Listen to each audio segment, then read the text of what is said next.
Como é que vocês estão? Como é que você está? Eu sinceramente espero que você esteja bem. Eu sinceramente espero que você esteja melhorando a cada dia. Eu espero que você esteja melhor do que ontem e pior do que amanhã. E tomara, eu torço sinceramente para que eu tenha de alguma maneira conseguido te ajudar nesse seu processo de melhora. De repente, alguma das informações que você ouviu aqui dos nossos canais tenha conseguido te ajudar. Algumas das orientações que eu tenha te dado tenha conseguido contribuir para a sua melhora. De verdade, eu espero isso. Sejam todos muito bem-vindos. Boa noite, boa noite, boa noite. Vamos lá para o nosso segundo encontro de 2024. Deixa eu te perguntar aqui, rapidinho, antes da gente falar do que a gente vai falar hoje. Você está bem? Você está melhorando?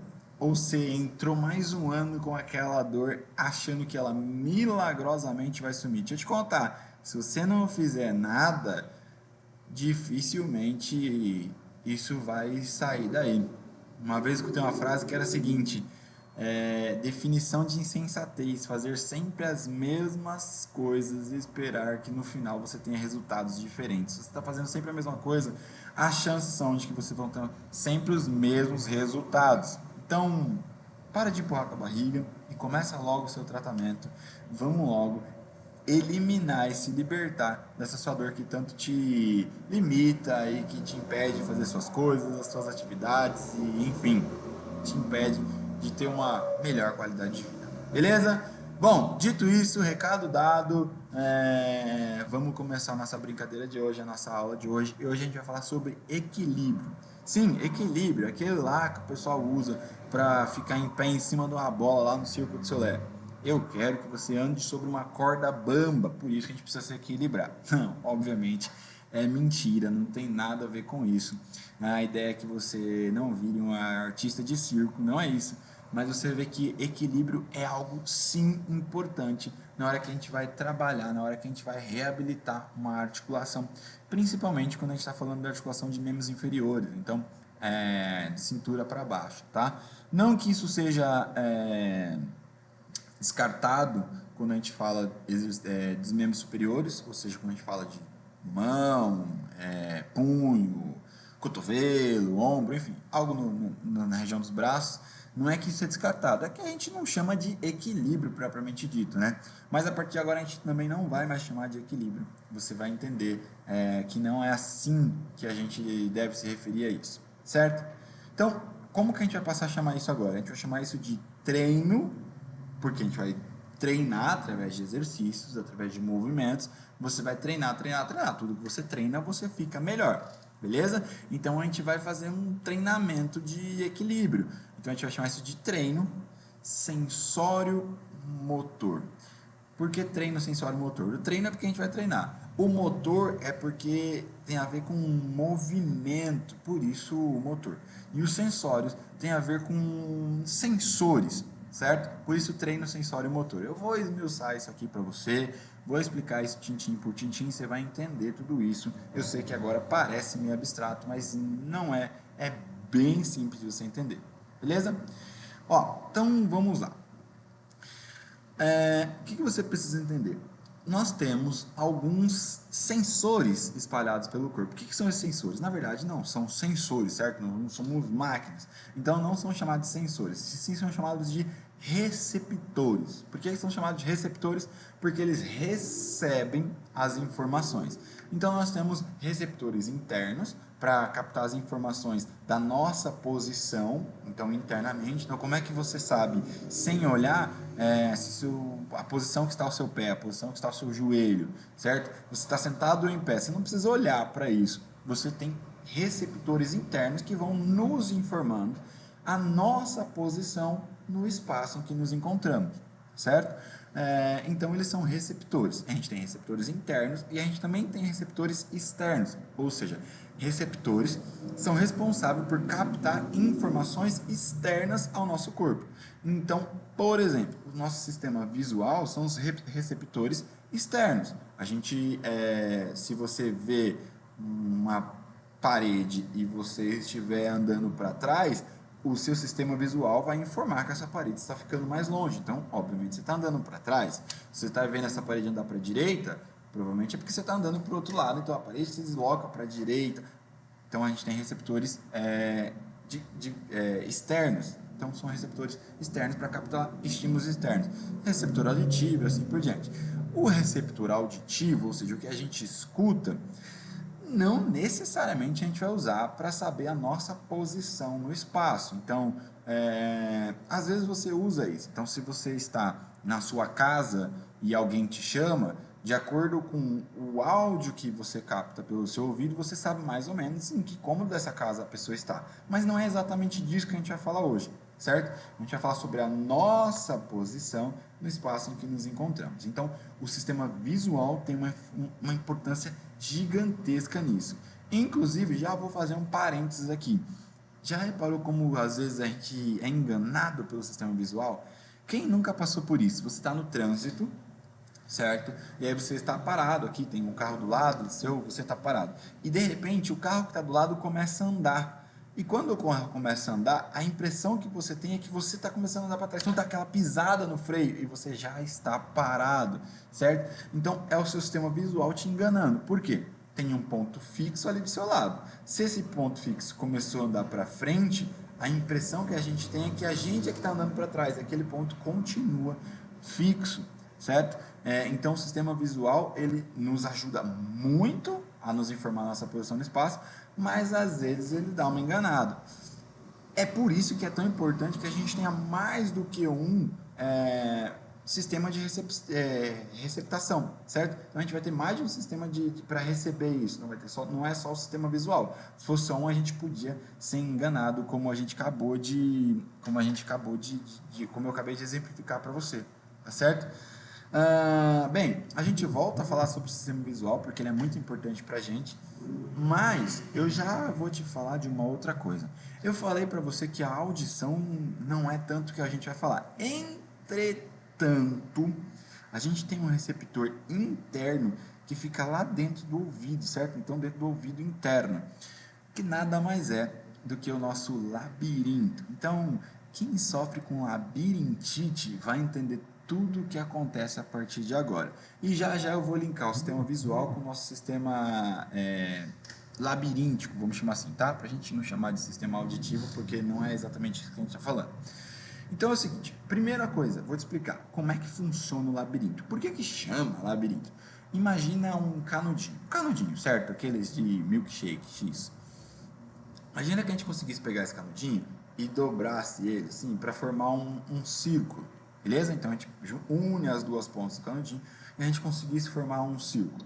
E aí a gente pega esse círculo e coloca ele na posição em pé. Então tem um canudinho formando um círculo e a gente está com ele em pé.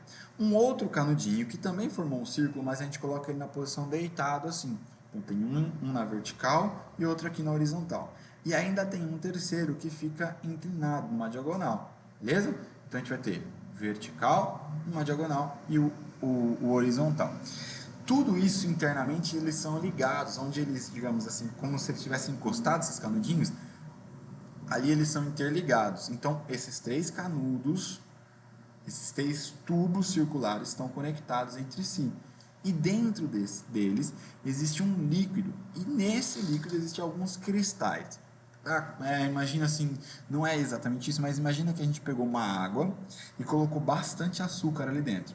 E aí você mexe, esse açúcar não dissolveu. Então é um negócio que é líquido, mas você vê que tem alguns cristais de açúcar ali. Beleza? Então é algo parecido com isso, algo parecido com esse líquido que fica lá dentro desse labirinto. Então, como tem um círculo infinito para cá, um círculo infinito na diagonal e outro círculo infinito na vertical, nossa, é um negócio que não acaba nunca, vai e volta, por isso deram o nome de labirinto. Por que chamaram de labirinto? Não me pergunte, mas é assim que chamaram, certo? Chamaram-se de labirinto. Por que ele é importante para a gente? Para ele nos informar principalmente a posição da nossa cabeça. Não só da cabeça, mas principalmente da cabeça. Então acontece o seguinte, se eu começar a movimentar a minha cabeça nesse sentido assim, aquele anel que está na vertical, internamente dele, esse líquido começa a circular ali dentro, certo? Vai circulando, às vezes mais rápido, mais devagar, mais rápido, mais devagar. E com isso, então, o nosso labirinto decodifica isso e fala, ó, essa cabeça está se movimentando para frente, para trás, para frente, para trás, para frente, para trás, certo? Através desse anel que está em pé. Se a gente começa a movimentar a cabeça girando de um lado para o outro, agora aquele outro anel que está na vertical, o líquido começa a girar dentro dele ali, esse líquido com cristais ali dentro. E aí ele vai nos informar, se está girando a cabeça para cá, se girou a cabeça para lá e ainda não voltou. Ah, agora você voltou e parou no centro. Então, tudo isso é decodificado. E ainda tem na vertical para movimentos combinados. Então, às vezes, por exemplo, você pega essa cabeça e começa a girar, imagina, esse líquido vai se movimentar em todos os sentidos, em todos esses anéis.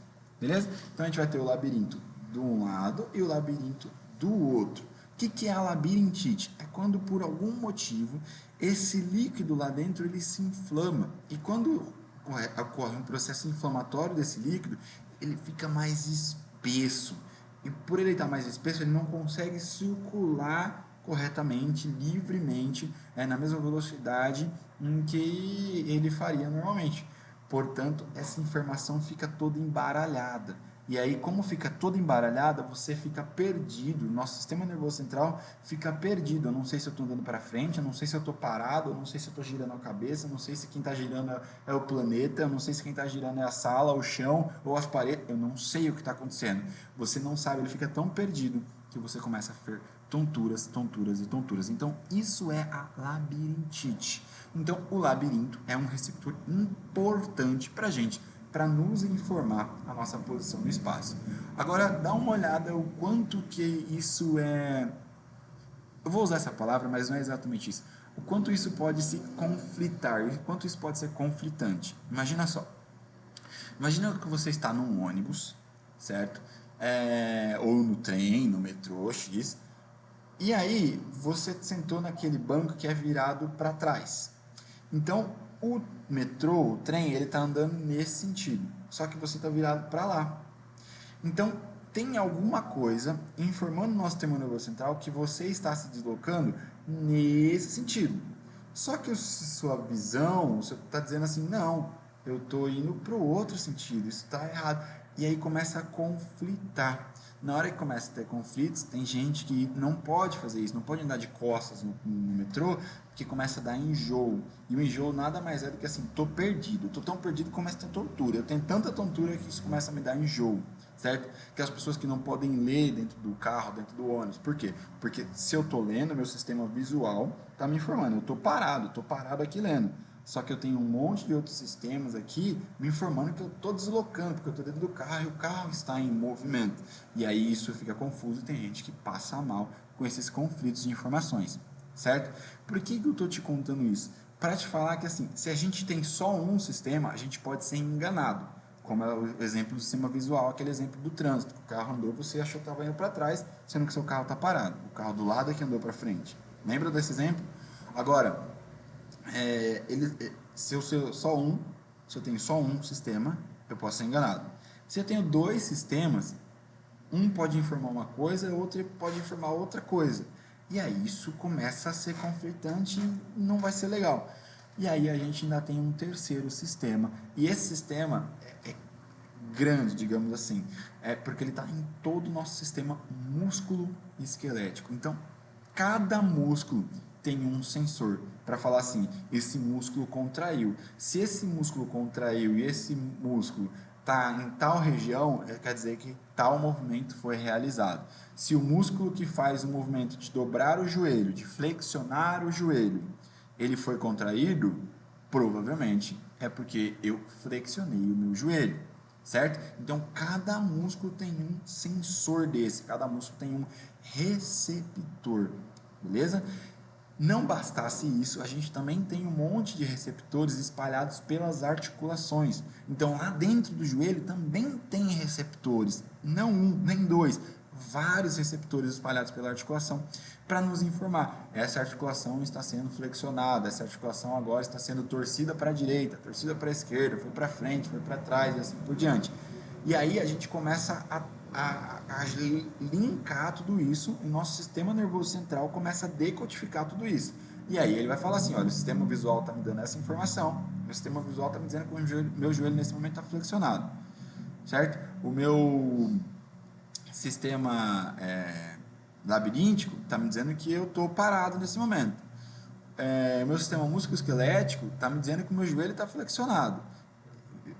O meu sistema, meus receptores nas articulações estão me dizendo que eu estou sentado. Aí eu começo a juntar tudo isso e falo assim, não, então beleza, então eu estou sentado, mas estou sentado numa cadeira que gira. Então, apesar de eu estar parado, não me movimentando, eu consigo girar a cadeira. Agora eu consigo ficar com a cadeira parada e girar a coluna. Então, com tudo isso, a gente começa a decodificar para ter a real noção, a real certeza de como é que está a nossa posição no espaço. Se a gente tem vários sistemas nos informando a mesma coisa, perfeito, está tudo em equilíbrio. Se começa a ter sistemas um conflitando com o outro, então o sistema visual está mandando uma coisa, o sistema labiríntico está mandando outra coisa, só que todo o meu sistema músculo-esquelético, complexo que ele está dizendo a mesma coisa que o meu sistema visual. Poxa, então o sistema labiríntico está errado, ignora a informação que está vindo dele. Entendeu? Então, para isso que a gente tem mais e mais e mais receptores. Não bastasse isso, a gente ainda tem uma série de receptores nas extremidades. Então, por exemplo, na palma da mão, na boca a gente tem um monte, na sola do pé a gente tem um monte, para ajudar a nos informar mesmo a nossa posição no espaço. Então, poxa, eu estou com a mão em tal lugar, isso aqui está quente, isso aqui está frio. Olha, eu estou com a mão na quina da parede, eu sei que aqui acabou porque eu estou na quina, então aqui vai começar outra parede. Certo? Você está em pé, o chão está gelado, o chão é liso, o chão é esburacado, é gramado, então pode ter irregularidades, tudo isso é captado por receptores que estão nas extremidades. Então, olha o tanto de coisas que a gente tem, o tanto de receptores que a gente tem para nos informar a nossa posição no espaço. Beleza? Entendido tudo isso, agora que você está comigo nessa página, a gente vai caminhar juntos daqui para frente. Mas agora que entendeu isso, o mais difícil já foi. Então daqui para frente é só descida, certo? Então vai ser fácil você caminhar comigo aqui agora. Olha só, guarda toda essa informação aí numa caixa e eu preciso te dar um exemplo aqui, certo? Imagina que você está andando por aí e você pisou num buraco e, portanto, você torceu o tornozelo. Beleza? Torceu esse tornozelo aí. Então, primeira coisa, se a gente tem um sistema proprioceptivo, por que é próprio? Próprio de mim mesmo. Porque ceptivo, de sensação. Então, uma sensação própria, um sistema proprioceptivo aguçado, ou até mesmo o termo que eu usei lá no início, que era treino sensório motor. Agora você entendeu. Treino é de treinamento. Sensório, a gente acabou de conversar muito sobre esse. E por que o motor? Porque tem a ver com o movimento. Então, se eu treino bem essas capacidades todas, e aí eu tenho um sistema sensório-motor muito bem treinado, na hora que você está andando e você pisou num buraco, esse pé vai virar, ou seja, você vai torcer esse tornozelo. Só que se isso está muito bem treinado, no momento em que você pisou no buraco, os receptores lá da sola do pé já mandam informação. Ei, aqui tem um buraco. Beleza, recebeu essa informação. Daqui a pouco, os sensores que estão dentro da articulação estão assim, ei, essa articulação está fazendo um movimento aqui que não vai ser legal. Chegou a segunda informação. Aí a musculatura ao redor dessa articulação, a musculatura responsável por movimentar essa articulação, começa a falar assim, então, esse músculo aqui começou a ser estirado demais, acho que esse movimento não está legal, não. Esse movimento não está bom. Chega a terceira informação, certo? Sem contar o nosso sistema visual, tudo aquilo que a gente já conversou antes. Agora, se isso está muito bem treinado, a gente consegue mandar imediatamente uma informação lá para aquele músculo responsável, aquele músculo vai trazer a articulação de volta para o lugar, e por mais que tenha um buraco, você não vai torcer o tornozelo. Então, um treino sensório-motor bem feito evita uma série de lesões, porque antes que a lesão aconteça, as informações vão chegar tão rápido aqui em cima e a resposta vai ser tão rápido lá embaixo, a contração muscular vai ser tão rápido porque está tudo bem treinado, que a lesão não acontece. É por isso que é tão importante a gente fazer esse treinamento esse treinamento sensório-motor. Entendeu? Bom, isso pode acontecer por, assim, N casos, tá? Usei esse exemplo do buraco porque é mais simples e de você entender. E é o que a gente vai usar daqui para frente. Mas isso pode ser utilizado para qualquer articulação, em qualquer momento. Mas você entendeu o princípio, certo? Agora vamos dizer o seguinte: esse buraco era grande demais, você não viu, não deu tempo, você não estava com esse treinamento 100% em dia, e aí, bom, torceu o tornozelo, certo? Quando você torce o tornozelo, existe um estiramento da musculatura que está ali, dos ligamentos que foram feitos para segurar o osso naquela região, sofre um estiramento daquilo, ou seja, você sofreu uma lesão ali. Quando você sofre essa lesão, principalmente aqui no nosso exemplo do tornozelo, você estirou o ligamento, e o ligamento é um tecido que ele não se regenera assim, 100%, maravilha, não é aquilo tudo. Ele se regenera, sim, só que imagina assim, o ligamento ele tem as fibras do ligamento, beleza? Quando você rompeu esse ligamento aqui, rompeu algumas fibras desse ligamento, na hora que ele vai cicatrizar, ele não cicatriza assim, bonitinho a fibra, ele cicatriza meio que um embolado aqui, certo? Então ele não fica 100%, sem contar que ele fica, querendo ou não, ele fica levemente frouxo. O que eu quero dizer com isso? Sabe gola de camiseta? Gola de camiseta, assim.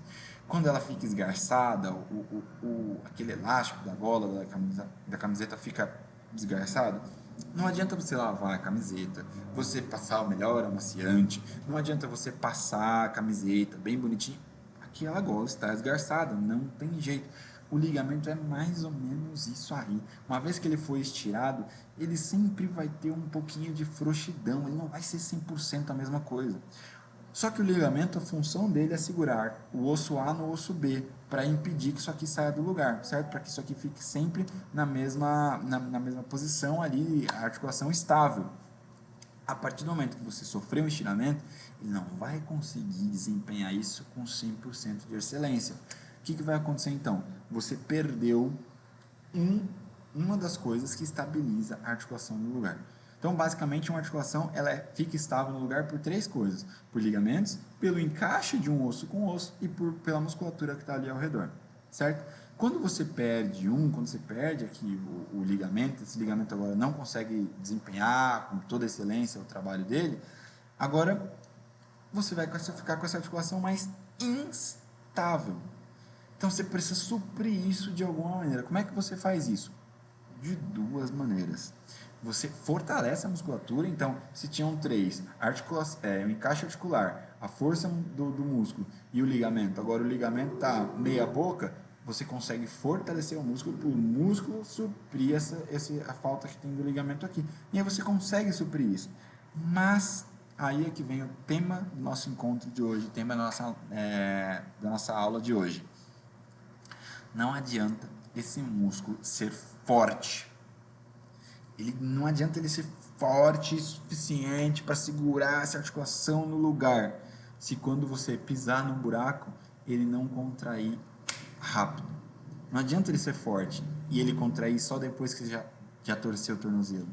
Entende? Ele precisa ser rápido na contração, ele precisa ser forte para segurar aquilo no lugar, mas ele precisa também contrair rápido antes que você torça a articulação, antes que você vire o pé, aqui no nosso exemplo, certo?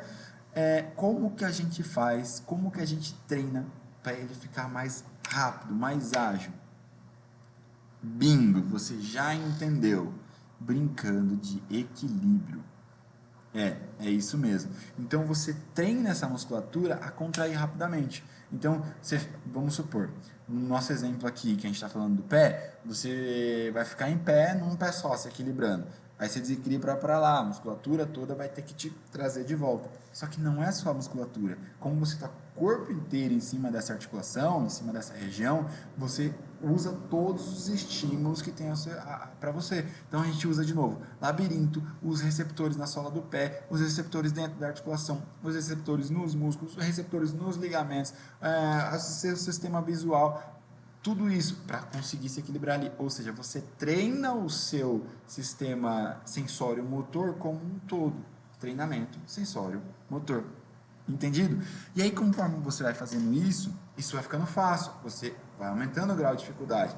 Por exemplo, você deixa o seu chão instável. Você começa a isolar, você começa a diminuir o número de estímulos que você tem para te ajudar a ficar equilibrado. Então, se eu sei que eu tenho um monte de receptores na sola do pé, e se eu cegar esses receptores? Ou seja, e se eu deixar o meu chão completamente estável? Como isso, Bruno? Eu pego uma almofada, por exemplo, e fico em cima de uma almofada. Agora o chão ficou fofo, ficou mais instável. E aí os receptores da sola do meu pé não vão conseguir exatamente desempenhar a tarefa como eles desempenhavam antes. O que vai acontecer então?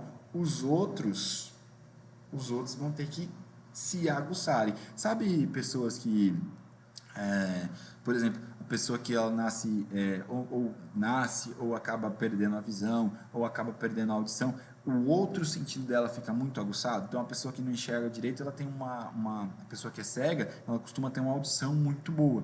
Por que isso? Porque você treina outros sentidos. É isso que a gente quer fazer quando a gente vai fazer um treino sensório motor. A gente vai cegando alguns sentidos, deixando o mínimo possível para ir trabalhando cada vez mais e mais aquilo ali. Então, outra coisa que você pode fazer, fecha o olho. Então, agora eu estou de olho fechado, eu tirei uma informação importante para mim aqui. O meu ponto fixo, para saber se eu estou desequilibrando para cá ou desequilibrando para lá, como é que tá. Poxa, tirei uma. E aí vai sobrar para os outros fazerem isso. Aí você pode começar a associar. Você fica com o pé lá em cima da almofada, você dá uma atrapalhada ali nos receptores da sola do pé e ao mesmo tempo você fecha o olho. Poxa vida, agora vão sobrar basicamente os receptores que a gente tem, né, no sistema músculo-esquelético. Certo? E aí, conforme você vai fazendo isso, você vai isolando. A nossa meta aqui na nossa aula de hoje é tentar isolar ao máximo para ficar só com o sistema músculo-esquelético em evidência. Para quê? Para a gente treinar ele, para a gente ter aquela história de ele ser forte para contrair isso, a gente vai ganhar lá no treino de força, quando você vai fazendo um exercício para ganhar força, mas além de ser forte, ele vai ser rápido. Por quê? Porque você treinou ele. Você usou, você colocou em evidência, você colocou ele em sobrecarga. E aí, na hora que você tem com todos os sistemas e com ele muito bem treinado, as chances são de que você evite diversas e diversas lesões. Certo? Estou falando isso, eu dei esse exemplo de você pisar num buraco e torcer o tornozelo, porque isso é algo que pode acontecer com qualquer um. Mas você imagina isso, por exemplo, na prática de uma atividade física. Alguém que, sei lá, eu jogo vôlei, eu gosto de jogar vôlei, eu luto jiu-jitsu, sei lá, alguma atividade, eu vou usar muito a mão. Você pode fazer a mesma coisa. Você vai isolando tudo isso, faz mão fechada, apoia as mãos no chão e apoia com uma mão só e tenta me equilibrar. Então, além de trabalhar a força para você ter que apoiar ali a mão no chão, você apoia em cima de uma almofada, você segue receptores aqui, de olho fechado. Você pode fazer isso de diversas maneiras, certo? Mas o importante é você saber o seguinte: quanto mais você conseguir isolar o nosso sistema músculo-esquelético e tirar o restante, mais treinado esse sistema músculo-esquelético vai estar, mais treinado esses sistemas de receptores estarão. Então é um treino sensório motor. Lembra, motor tem a ver com movimento? Movimento no nosso corpo é sistema músculo-esquelético. Esqueleto, sistema muscular e assim por diante. Então, quando a gente vai quando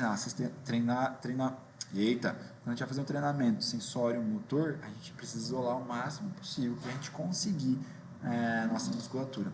Treina. Na hora que você tem todas as informações ali, que você for jogar um futebol, por exemplo, e a bola bater aqui e for para o outro lado, você tem que bater o pé e explodir em direção ao outro lado rápido para ir atrás da bola ali. Imagina só, você já freia acelerando para o outro lado, girando em cima da articulação e olhando para lá e todo mundo gritando ao mesmo tempo. Se o sistema músculo-esquelético, se esse treinamento sensório motor estiver em dia, as chances são que você se machuque muito menos, as chances são que você ganhe uma lesão menor. Certo? A não ser que seja traumático, né? Se tomar uma pancada lá e não tem muito que não treinar isso.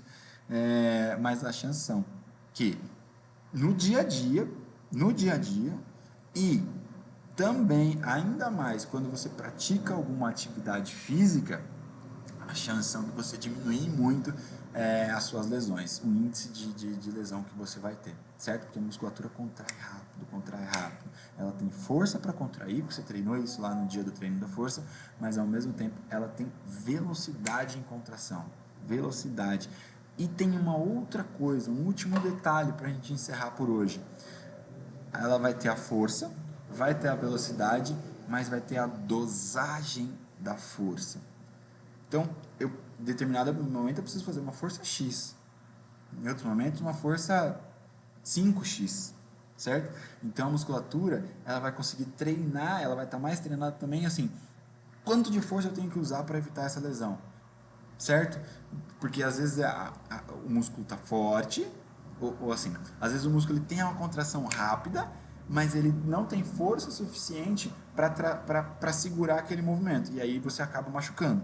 Mas e se o músculo ele teria força suficiente, mas na hora que chegou a informação para a contração daquele músculo, não chegou a informação com uma força suficiente para evitar aquele tipo de lesão, mesmo que aquele músculo fosse capaz de desempenhar. Por que ele não fez isso? Porque a informação de contração que chegou para ele, olha, o músculo contrai com tanto de força.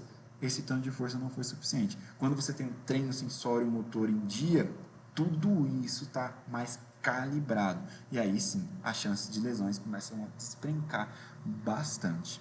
Certo, gente? Então, isso era o equilíbrio. Não é só equilíbrio, porque equilíbrio, de novo, a gente faz só em pé. Onde é que você se equilibra em cima da mão? Não é isso, é da bananeira, certo? Então, a gente pode fazer o treino sensório motor, até da coluna dá para fazer, tá? O importante é o seguinte, você entender que o equilíbrio é o treino sensório motor, e quanto mais em dia isso, menor a chance de você se machucar. Então, deixa eu te contar uma coisa, a fisioterapia não serve só para reabilitar. A fisioterapia também tem um foco importante, um foco muito grande em prevenir que você se machuque. Certo? Beleza? Gente, já falei pra caramba, já estourei meu tempo, a gente tem combinado aqui que assim, algo em torno de 30 minutos, e já passei acho que 3, 4 minutos aqui do nosso combinado, certo? Então, eu espero de verdade ter conseguido clarear isso na sua cabeça, eu espero de verdade que isso consiga te ajudar, e mais do que isso, eu espero que você aprenda essa informação e que use essa informação, coloque isso em prática para você agora evitar que você se machuque, evitar que você se lesione. Beleza? Para diminuir as lesões que você possa vir a ter. Então, mais do que reabilitar, também prevenir. Beleza? Gente, uma excelente noite. Muito obrigado por você ter parado para me ouvir aqui. Você já sabe, né? Vou te fazer aquele convite. Estava comigo aqui até agora, pelo amor de Deus, toma vergonha na cara e nos ajuda a ajudar mais pessoas. Trata de se inscrever aqui no canal e dar aquele like aqui pra gente. Só o fato de você dar um like, o próprio YouTube entende que esse conteúdo ajudou as pessoas e vai ajudar para mais pessoas. E obviamente, né, eu tenho certeza que enquanto eu estava falando aqui, se foi lembrando de 1, 2, 3 pessoas, manda esse link para essa pessoa, vamos ajudar essas pessoas a melhorarem. Pega esse link aqui, manda no grupo da família, no grupo do trabalho, vamos ajudar o maior número de pessoas possível. Você já sabe, minha missão aqui é gerar um conteúdo de valor para você, um conteúdo que te ajude, e a sua missão é me ajudar a chegar em cada vez mais pessoas, para a gente ajudar cada vez mais e mais pessoas a se libertarem das suas dores. Beleza? Um forte abraço, uma excelente noite. Eu te vejo na sua cura.